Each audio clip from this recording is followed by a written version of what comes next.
come on, man, please. We'll eat both your arms and then both of your legs, and then we will eat your face right off your head. Look, man. If we ever got to the chance to make a Venom movie together, that would be super cool. But his movie would have to take place in the MCU because I'm not giving up my ticket in the MCU. Welcome back, everyone. It's Charlie. Everyone's still high on Spider-Man fumes because the news he's staying in the MCU for the next couple of films.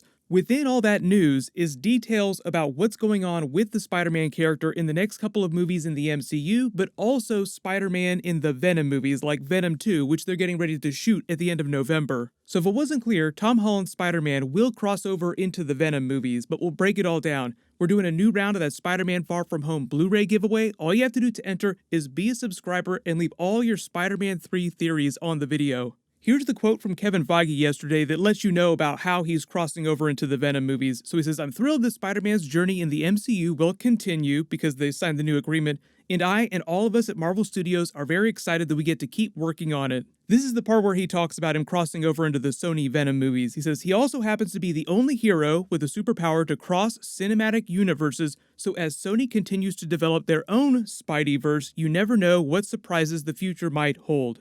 There were a lot of news outlets that jumped on this and assumed that that meant that Kevin Feige would be writing Spider-Man out of the MCU with Spider-Man 3 and Avengers 5. So I'll explain what the actual details of the new sharing contract are, what that means for Spider-Man beyond Avengers 5 and beyond Venom 2. There are two major things that are happening under the terms of this new Marvel Sony contract. First big thing is that Marvel will make Spider-Man 3 and put Spider-Man in one big crossover Marvel movie like Avengers 5, Fantastic Four, or any other movie that they want that isn't a Spider-Man solo film. The reason why the next Avengers movie is just the safest bet is because the whole point of bringing him into the MCU in the first place, per Kevin Feige going back to Captain America Civil War, was to have him interacting with as many of the other Marvel characters as possible. This is him literally saying that.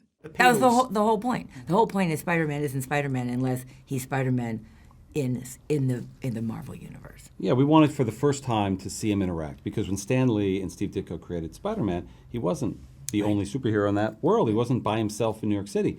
He was one of the things that made him, you know, the what he became, which was the icon of the company, the greatest comic book character, is he was so different than those other heroes. And when there aren't those other heroes, you don't quite get Spider-Man to be what Spider-Man is. And then we could cast a kid that was so different, you know. Then we could cast a kid who was a kid.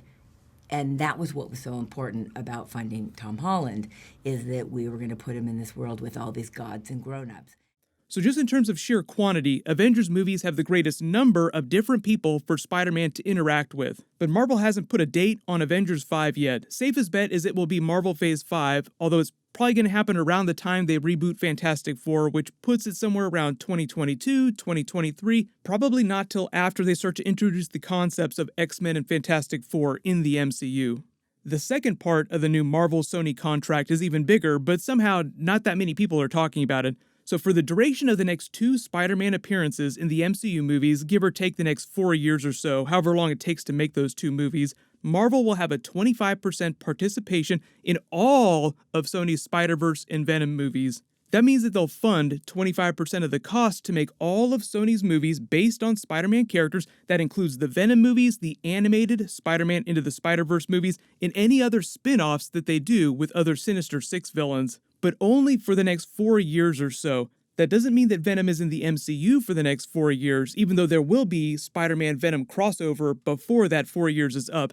It just means that Marvel and Disney will pay 25% of the cost to make all those movies and then potentially receive 25% of the box office profits on the back end after Sony takes out its fees.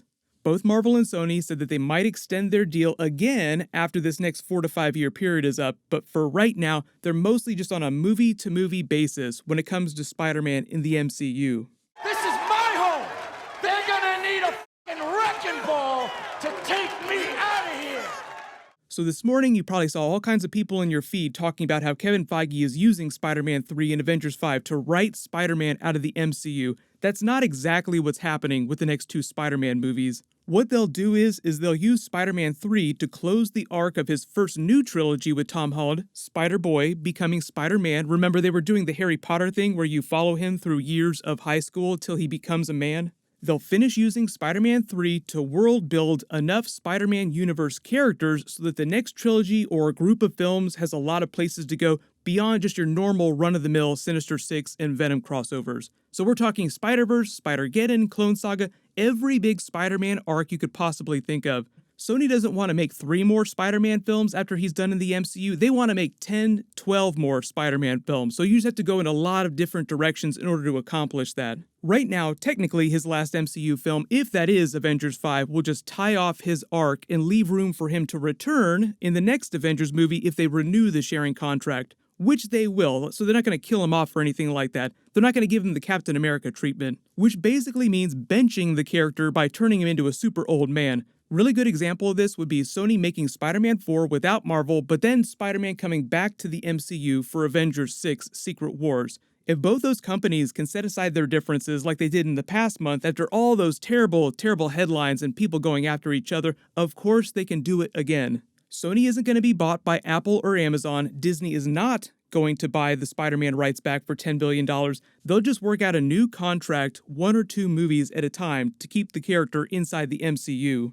So what's going to happen next is they get ready to shoot Venom 2 in November because they've already got the story for that film and it's already overstuffed with a lot of Venom and setting up the Carnage character. They barely set up the Carnage character during the first Venom movie. As Kevin Feige says, he's going to appear inside the Sony Venom movies in the Spideyverse, as he calls it. So that's where you get to Venom 2, Spider-Man post-credit scene referencing that character, creating a logical explanation for why he would show up during Venom 3, or if Sony really wanted to, they could do Spider-Man 4, Maximum Carnage, if they wanted to use Spider-Man in the title of that movie. It feels like if you were going to put Spider-Man and Venom in a movie, you would want to put both Spider-Man and Venom in the title of the movie too.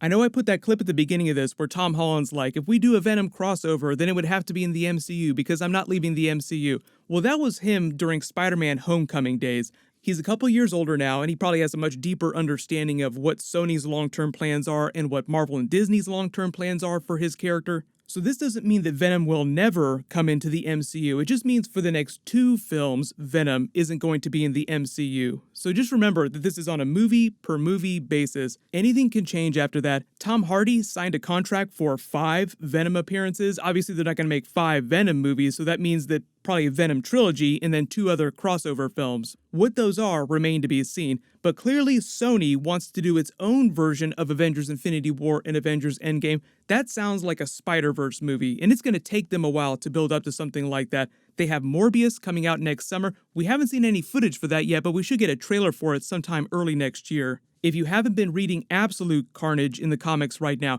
it is also the nth degree of what a Carnage Venom story could be. It's basically turning Venom into one of the biggest, deepest characters in the Marvel comics. It's fascinating, and I hope someday that they're able to do it in a movie, but the mythology of it all is so crazy and big that it's going to take them a long time to get there. And you can kind of tell from Tom Hardy's early interviews talking about Spider-Man crossover or him being in the MCU that when he initially signed his contract, they told him that Venom was probably going to be on its own. This was still early days before they'd ever worked out any sharing arrangement. So the way they started building out the Venom franchise is that it was built with Venom being the big Spider-Man character. Venom is a big enough character that you could do your own Infinity War style event with just Venom related stuff, but putting Spider-Man in it would be that much cooler, so of course they're going to try and do that as fast as possible. The really cool thing about Venom 2 now is that it seems like they're filming it in London so that they can get crazy gothic architecture to make it look like old world New York City. So it seems like they're trying to create the circumstances that would explain why Spider-Man might run into Venom inside a movie.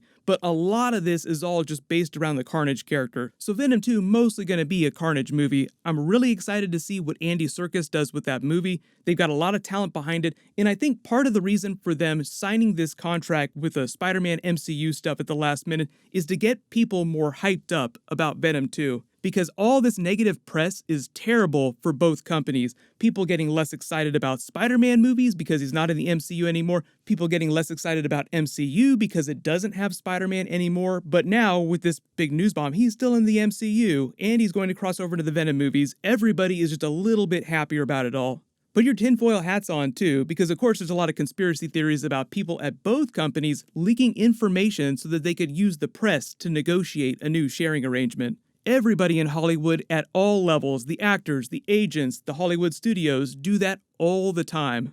There's a new Doctor Strange 2 Ghost Rider video that I'm working on, new Black Widow. I'll try to make those videos as fast as possible. Leave all your Spider-Man and Venom video requests in the comments below too. Congratulations, Little Red Star, you're the giveaway winner from my last big Marvel video. Please email me on the About page of my channel so I can get your details. Everybody, click here to learn how Marvel won Spider-Man back into the MCU, and click here for my brand new deleted Spider-Man Far From Home post-credit scene. Thank you so much for watching. Everybody stay awesome. Spider-Man is back.